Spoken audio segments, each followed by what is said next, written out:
stock ធំចាញ់ទៅណាបងតគ្នាចាប្រភេទណាំខ្ចៅខប់តូចបងចង់បានណាំគូតខ្ចៅចាបងអាចសាកសួរតម្លៃបាននៅក្នុង page ព្រោះខ្ចៅខាងបងអូនមានច្រើនຂະຫນាតណាមាន3ຂະຫນាត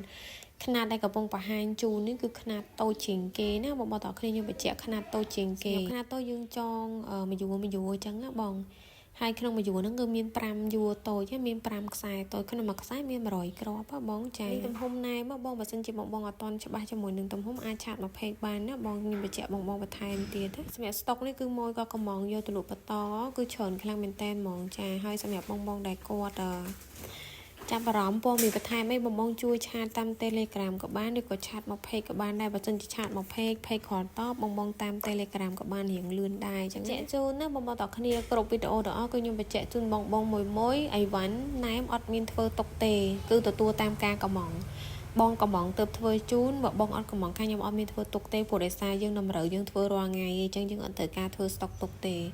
ហើយសម្រាប់ណែមគឺថ្មីបងងាយស្រួលយកទៅលក់បន្តសម្រាប់មួយខែមួយពេញគឺស្រួលណាបងណាអញ្ចឹងបងចង់ឲ្យបន្ថែមតាក់ទងមក page ណាអរគុណ